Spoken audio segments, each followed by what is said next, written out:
صباح الفل. احنا النهارده هنعمل ايه؟ هنعمل بعصج لحمه اهي، وهحط انا عصجتها. ما رضيتش اخد وقت معاكم، احنا لسه على طول انتوا عارفين ان انا بعصج اللحمه. بصل ولحمه مفرومه مش حكايه، بس النهارده احنا بنعصجها لحاجه واحده، ان احنا هنعمل بطاطس محشيه. حبة قرفة بقى اهي، قرفة، حبة قرفة صغيرة وملح وفلفل اسود، مش أكتر من كده. عايزة تحطي في التتشير حطي، ما عندكيش خلاص. ادي الفلفل الاسود وادي الملح. عايزة تحطي ماجي حطي، مش عايزة بلاش، ويا ريت يكون بلاش أكبر.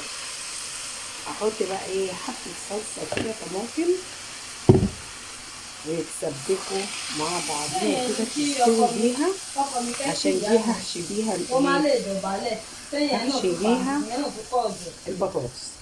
والبطاطس بنقورها ان شاء الله وهنحمرها.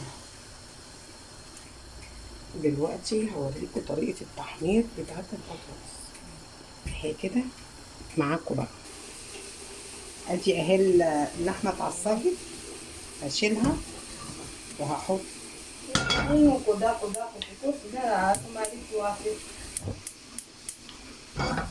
الزيت عشان احمر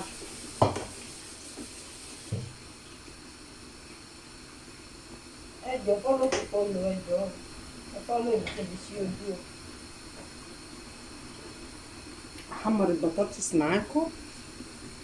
حطي كمية زيت كده حلو، عشان انا جايبة 2 كيلو بطاطس هحشيها اهو.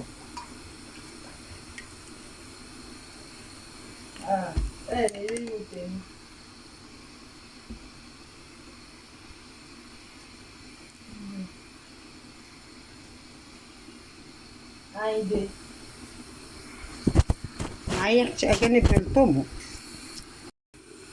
اهو.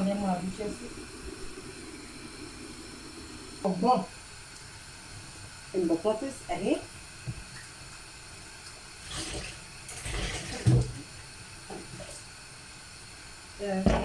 قورناها، وطبعا هنحمرها كلها.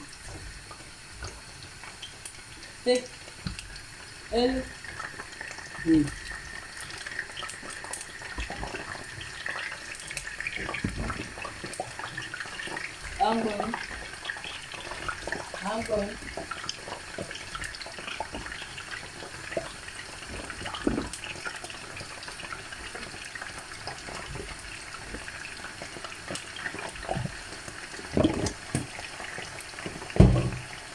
نحمر الكمية كلها ونبقى مع بعض. اتحمرت البطاطس وهطلعها اهي قدامكم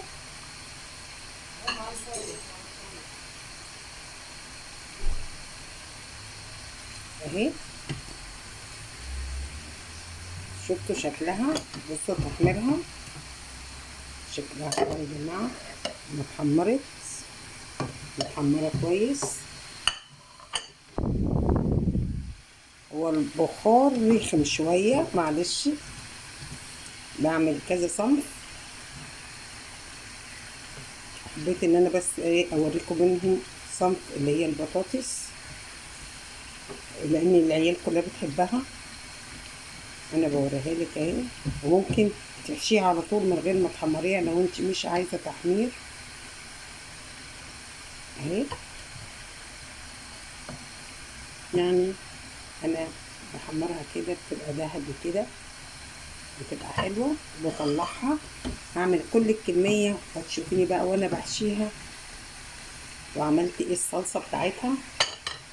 جبت القوطه سبكتها شويه ملح وفلفل اسود كده، عشان هحط لها ده الصوص اللي هيتحط عليها من فوق، مطرح ما كنت عامله معصجه اللحمه وكده. وده هسقيه بقى للبطاطس، بس هخفه شويه عن كده عشان انا بسبكه الاول عشان تبقى القوطه طعمها حلو، ملح وفلفل اسود وبهارات، هتبقى جميله ان شاء الله.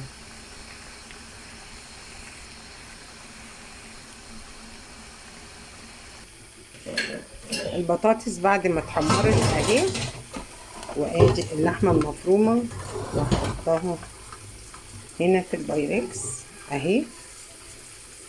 بعد ما اتحمرت واتقورت ادينا هنبتدي نحشي فيها.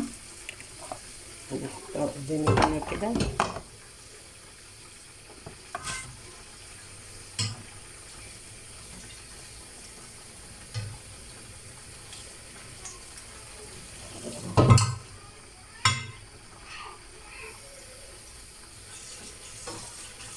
عندي الأرضية بحط قلب البطاطس اهي كده.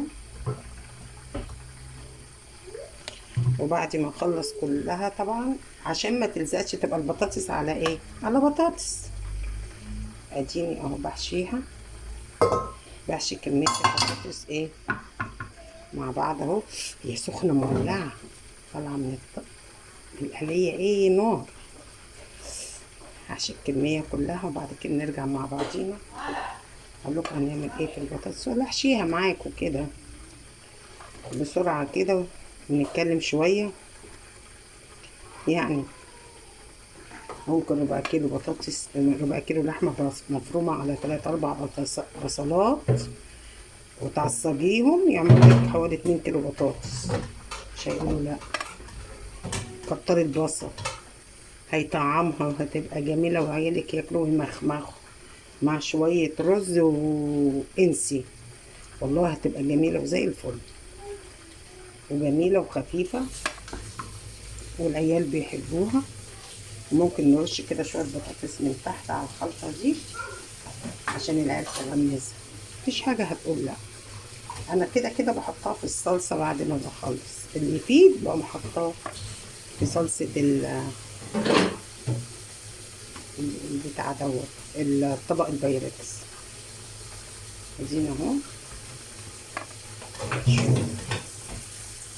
باذن الله يعملوا لي الكميه كلها.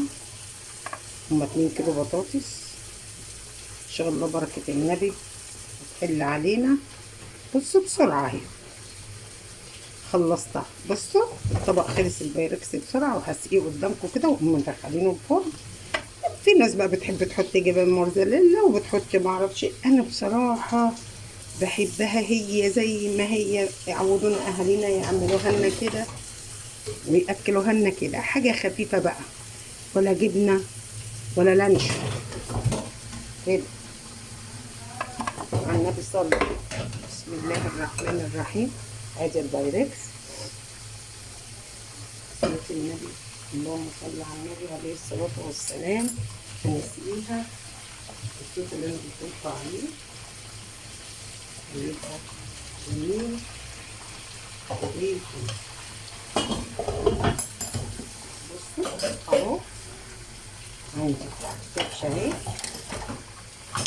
انا جايبه الصوص ده ومسقياها كده، واقوم حطاها في الفرن تطلع لك احلى بطاطس ان شاء الله تاكليها بقلب اهو. طعمها جميل وشكلها احلى.